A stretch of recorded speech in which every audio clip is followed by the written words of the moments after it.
The following program is a production of Pioneer Public Television.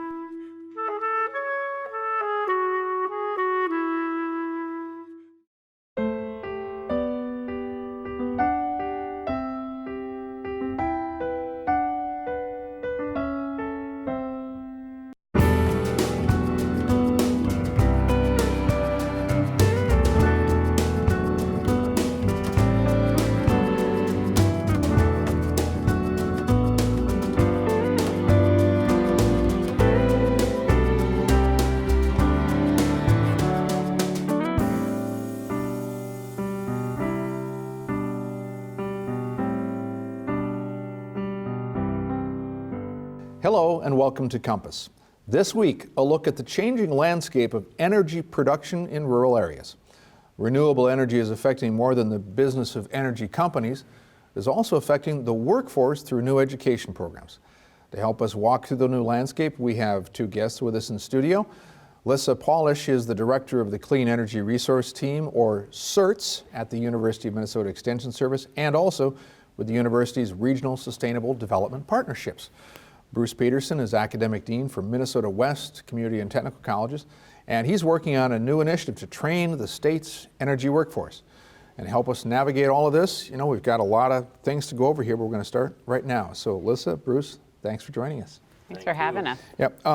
Lissa, I know in your office at the University of Minnesota, and you wear a lot of hats in that, but I know you were telling me before we started our recording today about the fact that you're seeing this explosion of jobs in this industry, which jobs that many people, young people may not even realize are there. I think that that's actually one of the most surprising things that we hear from folks is the surprise. And I think part of that goes with working in an industry. You sort of see it everywhere, and you get to know all of the people working in the sector, and then you meet somebody who's not as familiar with it, and it's never even occurred to them that that was a job opportunity. We've been hearing more and more from young people, be they college students or high school students, that a clean energy job wasn't even on their radar as something to think about. And then I think about Bruce and your training programs. The world of jobs is so far reaching. I mean, it's everything from communications and project management to on-the-ground development and engineering. And I think that there's this opportunity for nearly anyone if this is a field that they want to get into, and it's a growing industry, which makes it even more fun. And of course, Bruce, this is your job, this is your wheelhouse here, because you've got multiple campuses in towns across the western side of the state. So you've got to try to get this message out for a lot of people you work with about what sort of jobs you can train people for. Certainly. We have our wind energy campus over in Canby, Minnesota. We have Powerline down in Jackson, and now we're adding it here in Granite Falls starting in July. We got biofuels and ethanol production here in Granite Falls, and of course that's also online. But to go back to one of Lissa's comments, I think one of the greatest challenges for the energy industry is that people just take it for granted. It's always there. It's so dependable. Unless we have a big storm, we just know we can plug in our devices, we can turn on our lights, and everything works. We don't think about how it gets from where it gets produced and how it gets to our houses and our businesses and so on, and all the people it takes to make that happen. And that's the big piece. We have some over 40% of the current workforce in the energy industry that will be retiring in the next 5 to 10 years. And we don't have 40% people ready to replace them. And they're great jobs, they pay extremely well, and of course they're right in our region. There's no place building more wind towers than Southwest Minnesota. Yeah, so let's talk about some specifics, because when we're talking about renewable energy, we're talking about largely wind and solar. And as you mentioned, you have a wind production energy work at Canby. So what we're talking about is a lot of jobs in areas where it's a far cry from the energy industry of the past, where people would say, oh, you're going to work at a power plant which is 100 miles away. Right. The systems of distribution and energy transmission are fundamentally different now, correct? Well, absolutely. And I think, one of the things to think about is also scale, because we see large wind farms, and we're looking at gigawatts of new amounts of energy coming online, and that's in wind and solar. And some of that will be really large-scale development, but it also means solar on your local farm, solar on your local business, solar on a local household, and that means that there are jobs in all of our different communities, and a lot of opportunities for folks no matter where they live, to see this as something that they can get involved in. So types of jobs, I mean, as you said, that there's a wide variety, and 40% of these jobs are going to have to turn over in the next few years. So can you give me some sort of specific examples of a type of job, Bruce, that you really see people going into? Well, one of the biggest needs that we're seeing right now is wind energy technicians. And that's the people who can maintain that generating station 200 feet up in the air, or as some of the new ones are going to be over 400 feet up in the air. So these have to be people who have good physical agility and can climb towers, and then be smart enough to do the work that needs to be done up there, not be running up and down to get tools and so on. So it's technical work, it's physical work, but wow, to be sitting 300 feet up in the air and be able to see what's around you every day and enjoy nature, what a place to go to work every day. And as you said, these are jobs that are stable and growing and that pay well with typically a 2-year education. Right. If you take, for instance, a wind farm now that's being proposed down south of here in Wilmot, Minnesota, they're anticipating having about 75 towers built. While that is being constructed, there will be over 200 jobs over that period of time in construction, but then there will be 15 full-time technician jobs to maintain those 75 towers over their 25-year lifetime. So, and these are the techs that do oil changes and maintenance work, checking all the sensors and making sure that the blades are turning when they're supposed to and so on, all the programming. It's very technical work. And we don't have enough people to fill those jobs right now. And so I know you said, Lissy said earlier, there were many jobs that have been posted just since the beginning of the year. And as you check a website, for example, every day there are more jobs coming up for people in a wide variety of areas, technicians, as Bruce said, but many others as well. Yeah, and one of the things that we've seen, so early in 2019, there's been a jobs report that came out about the clean energy job sector in Minnesota. And we have over 600,000 clean energy jobs in our state. Actually, a lot of those are actually in energy efficiency. And so when we look at our job board that we host, a lot of the jobs that you see are in energy efficiency. And that's, like an HVAC contractor, somebody who's doing energy audits, people who are doing air sealing, installing air source heat pumps. And that's really a big part of that clean energy economy too. I mean, we talk a lot in CERTS that sort of energy efficiency is like eating your broccoli before you get to the dessert. And that's really important because making our economy more efficient also helps us get a lot further on those renewable energy resources. Those jobs go hand in hand, and a lot of those skills are really transferable across both. And if you look forward, as you said, Bruce had mentioned that these jobs are growing, but isn't a lot of this also about replacing existing energy generation capacity? Because our traditional ideas, whether that's coal or nuclear or whatever, that the lifespan of those plants or the lifespan of that system, a lot of that's going to have to be replaced with something else in the next 20 years anyway, correct? Absolutely, and chime in on this because I know you've been doing a lot of work with energy companies, but we're seeing many of our large energy companies in Minnesota make very aggressive commitments, either for renewable energy resources. Great River Energy has committed to 50% of their resource mix being renewables by 2030. That's a big jump. Xcel Energy has big carbon emission reductions goals that are also going to really involve renewables, but it does also mean retiring coal generation facilities. And that is part of that emergent both job opportunity, but also that sort of emergent change in our industry where it's not that people are sort of doing it because of a mandate or something like that.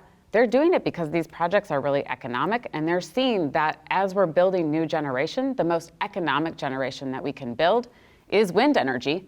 And we want to couple that with efficiency and storage and solar and all of that to really replace all of those other plants. I think it's important to look at where we have come in the last 15 years, or 13 years actually.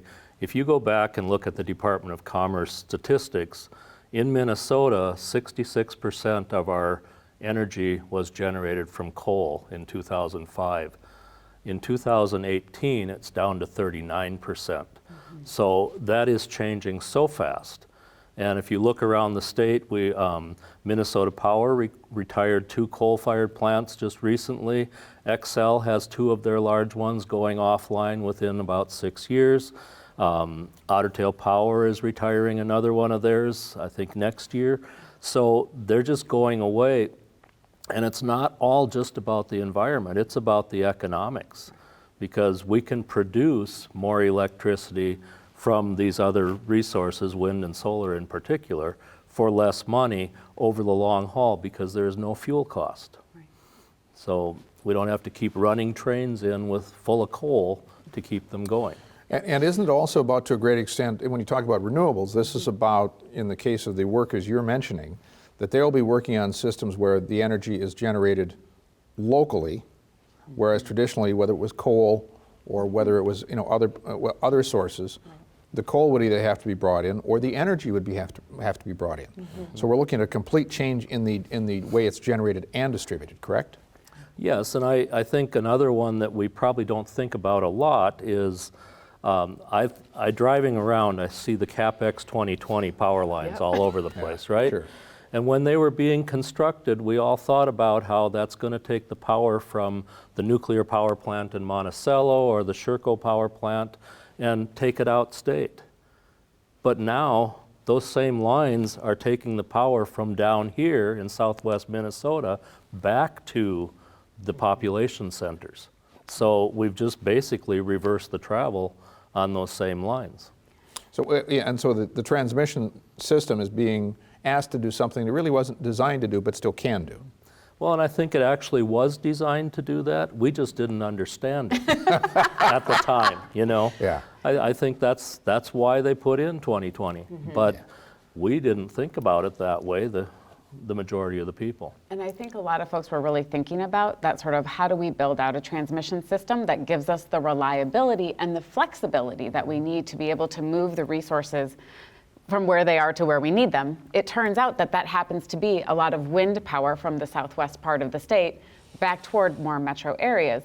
I mean, the statistics from the Energy Information Administration, we look at these every year, and about $13 billion is what Minnesota exports right now in terms of energy dollars. And that's not just electricity, that's for our transportation fuels, heating fuels, all of that. But if you think about a $13 billion investment in Minnesota, in renewable energy resources, that would drive a whole lot of economic development. And I think that's why a lot of people are super excited about that potential for renewable energy and energy efficiency and all of that, because that's an investment in our people and our jobs and in doing it right here in our own backyard. So if I could go a bit into your specific work, because at the University of Minnesota, at the beginning of the show, I listed a very long title. Okay, it was a very long time because usually it takes 2 breaths to get through it. Because it's the Energy Renewable Teams, or CERTs, and then it's also the Sustainable Regional Development Partnership. So is the way to give us a description of what the University Extension Service and your work is in helping us understand this? Yeah. So CERTs, our acronym, the Clean Energy Resource Teams, has a mission as a partnership, so I'll get into that, but we have a mission to connect individuals and communities to the resources that they need to both identify and then implement community-based clean energy projects. And when we say that, we mean anything from energy efficiency and working with a sort of community action agency to do more energy efficiency in low-income homes, to a utility that's thinking about how do we design a community solar program, or to help people understand what are those wind jobs and how do we connect to Bruce and folks like that to move forward. It's a partnership, and it's actually written into state statute as a partnership among the University of Minnesota, and where I work within that extension and the regional sustainable development partnerships.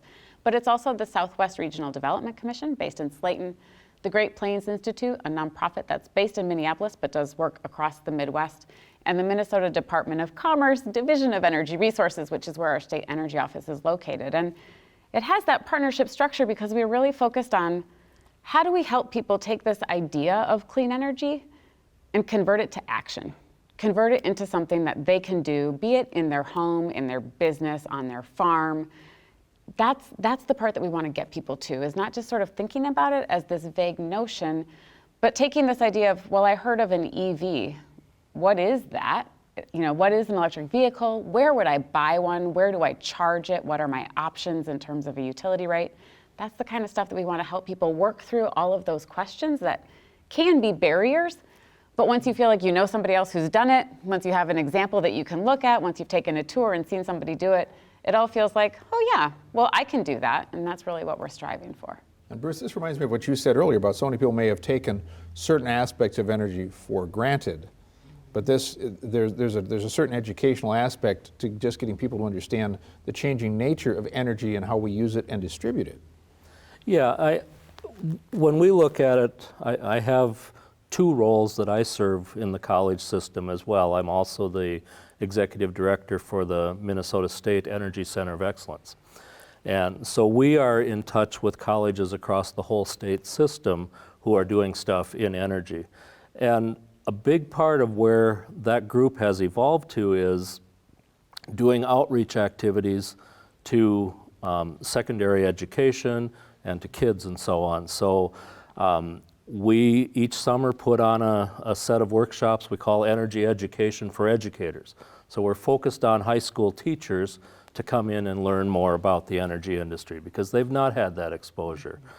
And then we've also put together 2 energy science trailers that we take out to schools, and we do workshops in the schools where we basically take over the science classes for a day or 2 in a school district and teach them about how solar energy works. Amazing to hear these kids start to respond and, as Lissa said, understand what this mystery is that we create electricity just from the sunshine. And those activities start them thinking about what's that new technology or present technology, and then what's it going to evolve to.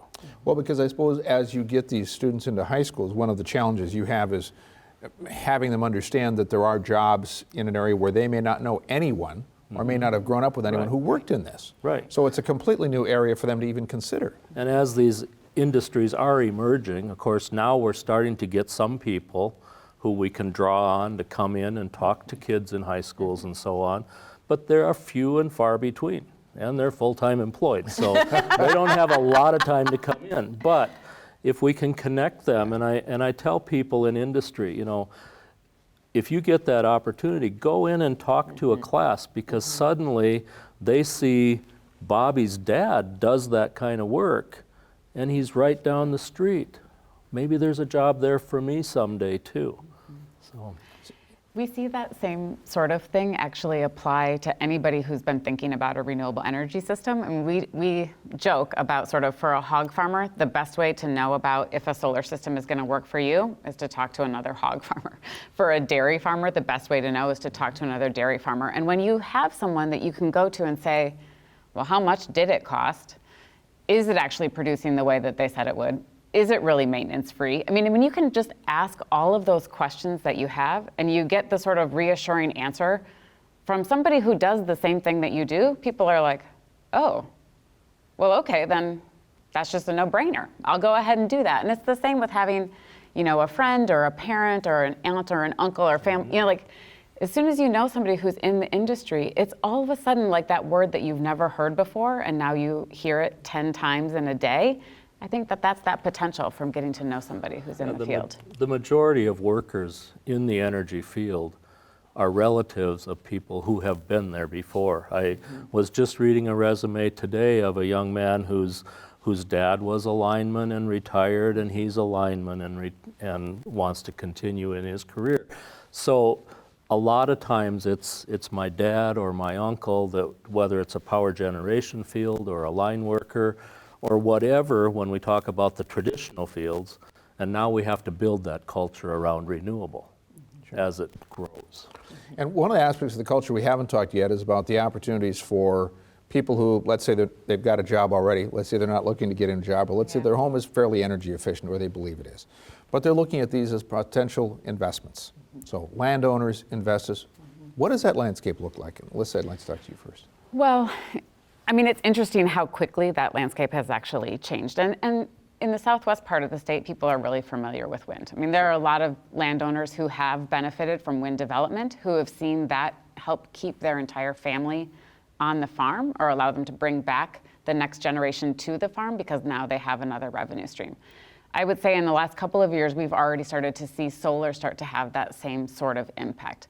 So there's a community solar garden program that is largely an Excel program. There are lots of other utilities that have them, but we're seeing the major development in the Excel program. And that's allowing landowners, farmers, to put up solar on a piece of their land and again, get that revenue. For landowners, that can be a good amount of money and very competitive with what you might be getting in the farm market right now. That allows a little buffer and allows a little bit of extra cash to be coming in without having to do off-farm work, but have that revenue stream there. And I think given the amount of renewable energy development we're expecting to see over the next 5 and 10 years, there are going to be ample opportunities for folks to be very thoughtful about what that land lease looks like, but really explore that as an option to diversify that income stream on the farm. So when you talk about a community solar garden, scale that for me. Yeah, so right now the gardens have a maximum size of about 1 megawatt. And if you think about 1 megawatt, that's about 8 acres, let's say, on average. So that gives people a sense, it's not a huge amount of land. When you think about a large solar farm or a larger solar development, some of those can be 50 megawatts, 100 megawatts. So you're starting to get much bigger. But at that solar garden scale, it's really more approachable. And with a common farm building site being 5 to 8 acres, people might, if they're visualizing it, Exactly. that's about the size of a building site. Yeah. And if you drive around the state too, you'll start to see a lot of these smaller ones showing up on what I would call marginal land. Yeah. It's never been good farmland. Some of these go like this when they're going across the land. It doesn't matter as long as they can see the sun, they can produce electricity. So it has provided an avenue to take land that's really not farmable, used to be grazable, but we don't have that many animals grazing anymore. So it's a way to put it into use again. And then what about the linkages between there and the distribution system? Because isn't that a significant hurdle, or it has been for a number of people? How do you get onto the grid? Well, and that's where all of them have to have power purchase agreements in the front end of them. You don't go and build a farm and then hope you can connect it, because there's got to be a substation built, and then you got to get connected to the grid, and it's got to become part of that overall management of the grid. The beauty of the solar gardens is I don't have to transmit power as far as I used to. And if you think about solar, it produces its maximum in the later part of the day when the heat is at its highest and everybody's running their air conditioners at the highest level. We're producing that electricity right locally outside of Granite Falls here, if you would. And that's feeding right into this area. We're not bringing it from Monticello or Becker or wherever it might be. And that's the beauty of distributed solar. It can be everywhere and supplementing the whole system. Yeah. So we've talked a lot about where it is now, but in our last 2-3 minutes here, let's just look into the future a bit, because this is rapidly evolving. So here's your crystal ball test. Lissa, what's next? Well, I think one of the important things to think about in terms of what's next is that there are going to be a lot more options for all of us to think about how does this benefit our communities. And for us to say, we'd actually like to see it here. We'd like to see a solar garden or a solar production facility of some kind, and we'd like to plant pollinators underneath it so we get all of that co-benefit from it. We would like to see wind in our communities and just outside of our communities doing that production locally. I think we're going to see a lot more electrification of lots of other loads, be it of our heating loads or of our vehicles, and that's also going to require more of that renewable energy. And I think we're going to start to think of this as part of our everyday landscape and part of what we think about in the fabric of our communities. And Bruce, I have the feeling you're going to say in the future is full classrooms of people wanting to study energy. Boy, I sure hope so. If they want great career opportunities, making good income salaries locally, it's a place to be. And it is going to continue to grow. But other predictions you may have about the future of energy or of the energy workforce? I think there's going to continue to be new things popping into the system that we don't imagine yet. Anaerobic digestion is very much in its infancy, but taking waste products and producing methane to power generation systems. We're researching it right now here in Minnesota. It's going to come. That'll be another supplement. And of course, that doesn't switch with the wind. That's constant. So, so there's going to be a lot of other products that become part of the electrical generation landscape in the near future. So we've touched the surface on a lot of these, but people may want to know where to turn for more resources, and you're both in the resource business. Lissa? Go to our website, mncerts.org. mncerts.org, okay. Yes. And Bruce? And for us, you can go to mnwest.edu, Minnesota West Community and Technical College, or you can go to Energy Careers Minnesota, which is the Energy Center of Excellence. Okay. Good ideas from both of you. Wish we had more time, but we're out of time. So Bruce Peterson from Minnesota West and Lissa Polish from the University of Minnesota CERTS, thank you both for being on Compass. Thank you, you. Les. That's all the time we have for this episode of Compass. Thanks for watching, and we'll see you next week. Have you missed an episode of Compass? Every episode is available to watch free online at video.pioneer.org or on the PBS Video app. And keep up to date with the latest Compass happenings on our Facebook page. Search Compass on Pioneer on Facebook and hit the like button. Do you have an idea for Compass? Send your suggestions and comments to yourtv@pioneer.org.